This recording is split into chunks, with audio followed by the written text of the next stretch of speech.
Good morning, students. How are you? I think you all fit and fine. आज हमारा lesson है भक्तिन और हम आज इसका पाठ का सार पढ़ेंगे। भक्तिन महादेवी वर्मा जी के द्वारा लिखा हुआ प्रसिद्ध संस्मरण स्मृति की रेखाएं उनसे लिया गया है। संस्मरण वह रचना होती है जिसमें कोई व्यक्ति अपने जीवन से संबंधित किसी घटना का वर्णन करता है या अपने जीवन में संबंधित किसी दूसरे व्यक्ति के साथ जो उनका आपस में रिलेशन है उसके बारे में वर्णन करता है। तो इसमें महादेवी वर्मा जी ने अपनी सेविका भक्तिन, जिसका नाम उन्होंने स्वयं रखा था, उसके जीवन का वर्णन किया है। उन्होंने उसके जीवन को 4 हिस्सों में बांटा है, जिसे उन्होंने परिच्छेद कहा है।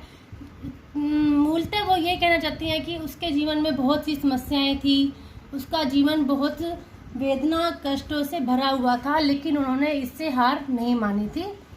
तो जीवन का प्रथम हिस्सा वह है जब वह छोटी थी, विवाह से पहले का हिस्सा। जीवन का दूसरा हिस्सा हो गया विवाह के बाद का।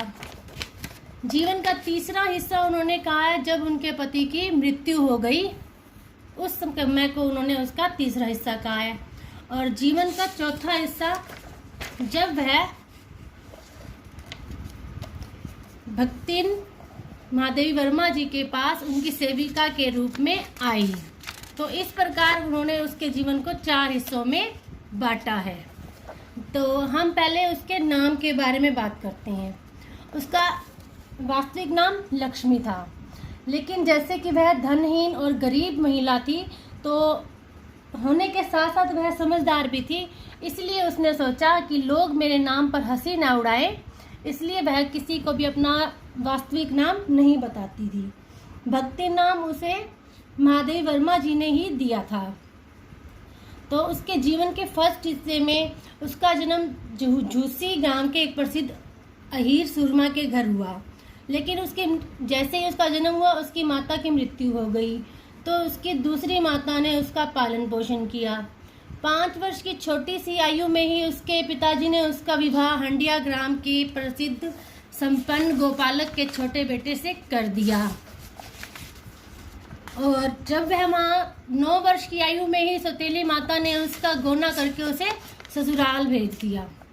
अब ससुराल में जाने के बाद उसके पिताजी की जब मृत्यु हो गई तो भी उसकी सौतेली माता ने अपनी संपत्ति के कारण और उससे ईर्ष्या करने के कारण उसको मृत्यु का समाचार नहीं भेजा। काफ़ी समय के बाद जब उसने समाचार भेजा तो उसकी सास ने भी अपने घर में रोने पीटने को अपशकुन मानते हुए उसको उसके पिता की मृत्यु के बारे में नहीं बताया। फिर कुछ समय बाद जब वह अपने नैहर नहीं गई तो उसने कहा कि जाकर वहाँ मिल लाए। उस समय वह बहुत खुश हुई कि वह अपने मायके जा रही है, लेकिन वहाँ जाकर उसने देखा तो उसकी होश ही उड़ गए कि उसके पिता की मृत्यु हो चुकी है और वह वहाँ पर नहीं ठहर पाई और वापस अपने ससुराल आ गई। जीवन के दूसरे परिच्छेद में मतलब उसके विवाह के बाद भी उसे सुख की अपेक्षा दुख ही अधिक झेलने पड़े, क्योंकि उस समय ये मान्यता थी कि लड़का ही वंश परंपरा को आगे बढ़ाता है। लड़कियों को उस समय बहुत हीन माना जाता था, लेकिन उसने गेहुए रंग की या मतलब सांवले कलर कॉम्प्लेक्शन की 3 लड़कियों को जन्म दिया, जबकि उसकी जेठानियों ने एक बेशक वो बहुत काले थे, काक भुषुंडी जिसके लिए कहा गया है, ऐसे काले काले लड़कों को जन्म दिया। और उनकी सास ने भी 3 लड़कों को जन्म दिया। तो वो अपने आप को ज़्यादा महान समझती थी और उन्हें, क्योंकि भक्ति ने 3 लड़कियों को जन्म दिया था तो उसने बहुत उपेक्षा की। तो सांवले रंग की 3 लड़कियों को जन्म देने के कारण उसे अपनी जेठानी और सास की उपेक्षा का शिकार होना पड़ा। उसके बाद जेठानियां बैठकर लोक चर्चा करती और उसके काले कलूटे लड़के धूल उड़ाते। वह कुटती पीसती रांधती और नन्ही लड़कियां भी सारे घर के कार्य करती।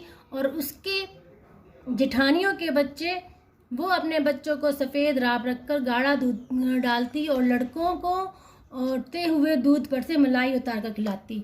मतलब उसके लड़के तो ऐश की जिंदगी व्यतीत करते और वह उपेक्षा का भी शिकार होती और कठिन परिस्थितियों में अपना जीवन व्यतीत कर रही थी। लेकिन इसके साथ साथ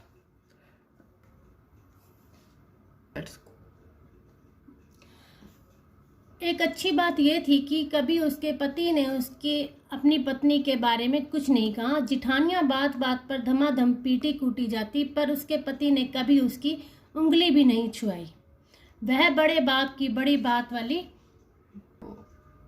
बेटी को पहचानता था। इसके अतिरिक्त परिश्रमी, तेजस्विनी और पति के प्रति रोम रोम से सच्ची पत्नी को वह चाहता भी बहुत रहा होगा, क्योंकि उसके प्रेम के बल पर ही पत्नी ने जब अलग होकर सबको अंगूठा दिखा दिया। काम वही करती थी, घर का, गाय भैंस का, खेत खलियान का, इसीलिए उसे इन आदि के संबंध में बहुत अधिक ज्ञान हो गया था। वह छांट छांट कर उसने जब अलग हुई तो उसने जो भी अपने लिए प्राप्त किया, जो भी उसे मिला, सबसे अच्छा ही रहा।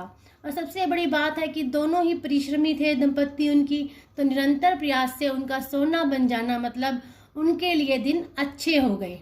इसके बाद उसने धूमधाम से बड़ी लड़की का विवाह किया, परंतु जैसे ही उसने अपनी लड़की का विवाह किया, उसके बाद उसके पति लगभग 36 वर्ष की आयु में ही उसे, उसकी पत्नी और अपनी 2 लड़कियों को छोड़कर इस संसार से उन्होंने विदा ले ली। अब फिर उसके लिए फिर से समस्याएं फिर इकट्ठी हो गई। पति की मृत्यु के पश्चात उसने अपनी छोटी लड़कियों के हाथ पीले करके उसे ससुराल पहुंचाया और पति के चुने हुए बड़े दामाद को घर जमाई बनाकर रखा। इस प्रकार उसके जीवन का तीसरा परिच्छेद आरंभ हुआ। इसके बाद भी भक्तिन का दुर्भाग्य अभी कम नहीं हुआ। जैसे ही उसकी ये लड़की किशोर से युवती हुई तो वह लड़की भी विधवा हो गई। अब उस लड़की के विधवा होने के बाद उसके जेठ ने फिर एक साजिश रची, या मतलब एक चाल चली कि उसका विवाह अपने एक साले से करवाने के लिए तीतर लड़ाने वाले साले को बुला लिया। लेकिन उसकी लड़की भी समझदार थी, उसने इस वर को नापसंद कर दिया। पर एक दिन उसकी मां की अनुपस्थिति में वह वर महाशय ने बेटी को कोठरी में बंद कर लिया और उसके समर्थक गांव वालों को बुलाने लगे। युवती ने इस वर की मुरम्मत कर कुंडी खोली, तब पंच बेचारे समस्या में पड़ गए। लेकिन उन्होंने फिर भी उसी के फेवर में अपना निर्णय दिया और कहा कि इनको अपना घर जमाई बना लो। अब इसके बाद उस दामाद ने तीतर लड़ाता था और जो उन्होंने इकट्ठा कर रखा था सारा सामान, गाय ढोर, खेती बाड़ी, सब पारिवारिक तलाश में ऐसे झुलस गए कि लगान अदा करना भी उसके लिए भारी हो गया। अंत में भारी हो गया। अब इसके बाद उसको लगान न पहुंचने पर एक दिन जमींदार ने भक्तिन को बुलाकर दिन भर खड़ी धूप में खड़ा रखा। ये उसके कर्तव्य परायणता में बहुत बड़ा कलंक बन गया। उसने अपना बहुत बड़ा अपमान माना इसे, इसलिए वह उस दिन के बाद रात को दूसरे ही दिन शहर के लिए चल पड़ी। शहर में आकर ही वह महादेवी वर्मा से जाकर मिली, जहाँ मतलब उसके जीवन का चौथा और संभवतः अंतिम परिच्छेद का आरंभ हुआ। उसकी इति भी अभी दूर है। जीवन के अपने चौथे हिस्से में वह महादेवी वर्मा जी की सहायिका, सेविका बनकर रही। जैसे ही वो शहर में आई तो अगले दिन तड़के ही सिर पर कई लोटे औंधाकर मतलब नहाने के बाद उसने धुली हुई धोती को जल के छींटों से पवित्र किया और पूर्व की साइड और पीपल को 2 लोटे जल से अभिनंदन किया। मतलब उसने अपना जो वह जाप वगैरह करती है उसको करने के उपरांत चौके में अपना कार्य प्रारंभ हुआ। भक्तिन खाना बनाने में प्रवीण थी। महादेवी वर्मा जी भी भक्तिन के साथ साथ रहते हुए देहाती बन गई थी, जिससे यह पता चलता है उसके साथ साथ रहते रहते महादेवी वर्मा भी देहाती हो गई थी। वो कहने लगी कि मैं मीठे से विरक्ति के कारण, बिना गुड़ के और घी से रुचि के कारण रूखी दाल से एक मोटी रोटी खाकर बहुत ठाठ से यूनिवर्सिटी पहुंची और न्याय सूत्र पढ़ते पढ़ते शहर और देहात के इस जीवन के अंतर पर विचार करती रही। अलग भोजन की व्यवस्था करने की सोची, पर उसके बाद प्रबंध ऐसा हो गया कि उपचार का प्रश्न ही खो गया। इस देहाती वृद्धा ने जीवन की सरलता के प्रति मुझे इतना जागृत कर दिया कि अब मैं अपनी असुविधाएं छिपाने लगी। सुविधाओं की चिंता करना तो दूर की बात। मीन्स जैसे भक्तिन थी वैसे ही अब महादेवी वर्मा जी भी बन गई। इसके अतिरिक्त भक्तिन का स्वभाव ही ऐसा बन चुका है कि वह दूसरों को अपने मन के अनुसार बना लेना चाहती है, पर वह अपने संबंध में किसी प्रकार के परिवर्तन की कल्पना तक उसके लिए संभव नहीं। जैसे वह अपने आप में कोई परिवर्तन नहीं लाना चाहती थी। भक्तिन अच्छी है यह कहना कठिन होगा, क्योंकि उसमें दुर्गुणों का भी अभाव नहीं। वह सत्यवादी हरिश्चंद्र नहीं बन सकती, क्योंकि वह कभी कभी झूठ बोल जाती थी, और जिस बात से महादेवी वर्मा जी को क्रोध आता वह बात इधर उधर करके बताया करती। यहाँ उसका अपना घर ठहरा, पैसा रुपया तो इधर उधर पड़ा देख संभाल रख लिया। वह अब कहीं भी पैसे देखती तो उसे मटकी में रख लेती थी। इसी प्रकार वह शास्त्रों को भी अच्छी तरह से जानती थी, और शास्त्रों को भी अपनी सुविधा के अनुसार वह सुलझा लेती थी। जैसे वह हर वीरवार को अपने बाल कटवा देती थी, लेकिन महादेवी वर्मा जी को ये पसंद नहीं था, तो वह कहती नहीं, ये काम हमने करना चाहिए। इस प्रकार वह औरों को अपने हिसाब से बना लेती थी, लेकिन खुद अपने आप में कोई परिवर्तन नहीं लाती थी। उसने शहर में आकर कभी यहाँ का कुछ मीठा कुछ भी खाने की नहीं सोची, वह अपने देहात वाली ही रही। इसके बाद ये हुआ कि जब यहाँ पर युद्ध की स्थिति आई तो उसकी बेटी, दामाद और नाती उसे लेने के लिए आए, लेकिन वह उनके साथ नहीं गई। वह महादेवी वर्मा जी के ही साथ रहती थी, और उनके साथ अनपढ़ होते हुए भी उनके हर कार्य में उसकी सहायता करती थी। उसके साथ रहते रहते उसने ये सीख लिया था कि अगर महादेवी वर्मा जी कुछ काम कर रही हैं तो वो वह भी कोई ना कोई काम उनसे करवाती थी। जैसे उत्तर पुस्तकों को बांध कर रखना, कभी की अधूरे चित्र को कोने में रखकर, कभी रंग की प्याली और कभी चटाई को आंचल से झाड़कर, इस प्रकार सहायता पहुंचाती है। उससे भक्तिन अन्य व्यक्तियों से अधिक बुद्धिमान होना प्रमाणित होता है कि वह अनपढ़ होते हुए भी महादेवी वर्मा जी की हेल्प कर जाती थी। दिन भर के कार्य करने के बाद जब महादेवी जी छुट्टी पाकर कोई लेख समाप्त करने या भाव छंद करने बैठती, तो भी वह भक्तिन महादेवी वर्मा जी के साथ ही रहती। जैसे उनकी हिरनी सोना तख्त के पताने फर्श पर बैठकर पागुर करना अर्थात हलचल करना बंद कर देती थी। कुत्ता बसंत भी अपनी जगह पर जाकर आंखें मूंद लेता है। इसी प्रकार उनकी बिल्ली, जिसका नाम गोधुली है, वो भी तकिए के पास सिकुड़कर सो जाती है। उस समय भी अगर महादेवी जी जाग रही हैं तो वह भी कोने में दरी के ऊपर बैठकर एक टक महादेवी जी को देखती रहती। भाई उन्हें जैसे ही वो उठे, अगर उन्हें कुछ चाहिए हो तो वह काम फटाफट कर देती थी।